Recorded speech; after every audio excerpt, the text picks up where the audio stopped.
Sir, Kundalika नदी स्वच्छतेकरणासाठी 8 ते 9 वर्ष काम केलेलं आहे सामाजिक संस्थांनी, पण आज दुर्दैवी अवस्था झालेली आहे. याला जबाबदार कोण आहे आणि जबाबदारावर काय कारवाई करायला पाहिजे? या कुंडलिका सीना नदीची जी आज दुरावस्था झाली आहे याला पूर्णपणे महानगरपालिका जबाबदार आहे आणि जिल्हा प्रशासन जबाबदार आहे. त्याचं कारण असं आहे की आम्ही गेल्या अनेक वर्षापासून, माझ्या माहितीप्रमाणे 2019 पासून आम्ही नदीच्या पात्रात उतरलो.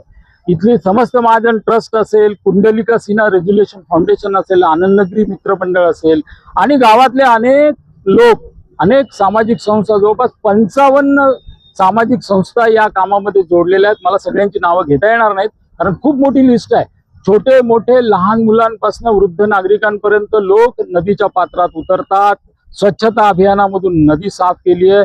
हजारो ट्रॅक्टर या नदीच्या पात्रातलं प्लास्टिक उचलून टाकलं, गाळ उचलून टाकला, कचरा उचलून टाकला, नदीचं पात्र रुंद केलंय.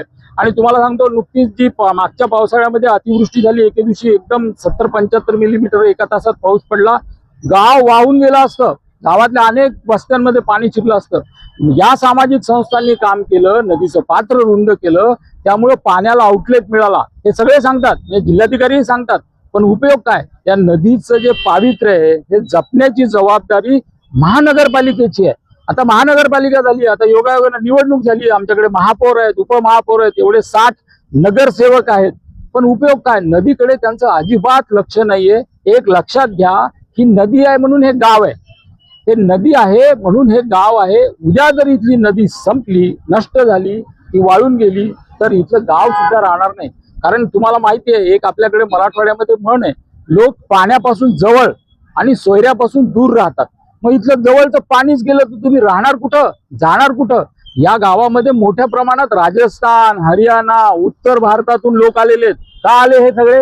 इथं पाणी होतं म्हणून आलेत आणि इथं ते राहतायत, इथं मोठा व्यवसाय करतायत, उद्योग करतायत, भरभराट करतायत. त्यांची उन्नती होतीये, त्याबरोबर गावाची उन्नती होतीये. पण पाण्याकडे कोणाचं लक्ष आहे? पाण्याकडे महानगरपालिकेने, जिल्हा प्रशासनाने लक्ष दिलं पाहिजे. नदीची blue line, red line marking केली पाहिजे. ब्ल्यू लाईन मधले सगळे अतिक्रमण काढले पाहिजे. रेड लाईन मध्ये नवीन बांधकाम होऊ दिलं नाही पाहिजे. नदीमधून रस्ता आहे, इथे नदीमध्ये काय नाही आहे? आमच्या रस्ता आहे, महारस्ता आहे, हातभट्ट्याचे भट्ट्या आहेत, त्यानंतर बऱ्याच गोष्टी आहेत, वीट भट्ट्या आहेत, अशा अनेक गोष्टी आहेत. या सगळ्या गोष्टी दूर करण्याची जबाबदारी प्रशासनाची आहे. लोक काम करतात, लोक स्वच्छता अभियान करतील, लोक प्लास्टिक उचलतील, लोक कचरा उचलतील, पण नदीचं संरक्षण करण्याची जबाबदारी कोणाची आहे?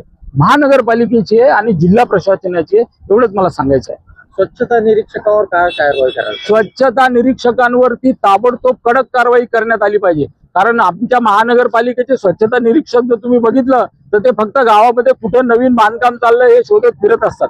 बांधकाम कुठं चाललंय, त्याचं काय चाललंय, त्याने वाळू रस्त्यावर ठेवली आहे का, खडी रस्त्यावर ठेवली का, एवढंच त्यांना काम असतं. बाकीच्या स्वच्छतेच्या बाबतीमध्ये कुठे कचऱ्याचे कुंडे झालेले आहेत, लोक घंटागाड्या गावभर फिरतायत की नाही, त्याच्यावर काही मॉनिटरिंग आहे की नाही, कुणाचं लक्ष असायला पाहिजे? स्वच्छता निरीक्षकांचं लक्ष असलं पाहिजे, त्याच्या वरच्या अधिकाऱ्यांचं लक्ष असलं पाहिजे, सगळ्यांचं लक्ष असलं पाहिजे. परंतु ते लक्ष द्यायला कोणाला वेळच नाहीये. गावातली झाडं पडतायत, मोठ्या प्रमाणात झाडं कापल्या जात आहेत, त्याच्या अनेक तक्रारी होत आहेत. 1 मेला इथले नागरिक उपोषण करणार होते, परंतु आता जिल्हा निर्मितीचा दिवस आहे, जिल्हाधिकाऱ्यांनी सांगितलं की बाबा मोठा कार्यक्रम ते घेणार आहेत. मग त्यांच्या कार्यक्रमामध्ये विघ्न नको म्हणून आम्ही तो उपोषण रद्द केलं. आम्ही 4 पावलं मागे गेलो. परंतु माझी प्रशासनाला विनंती आहे की तुम्ही असं करू नका. लोकांचा जर जनक्षोभ उसळला ना तर तुम्हाला खूप अवघड होईल. परिस्थिती नियंत्रणाच्या बाहेर जाण्याच्या आधीच कडक पावलं उचलले पाहिजेत, कायदेशीर कारवाया त्यांनी केल्या पाहिजेत, अशी माझी पुन्हा एकदा सगळ्यांना विनंती आहे.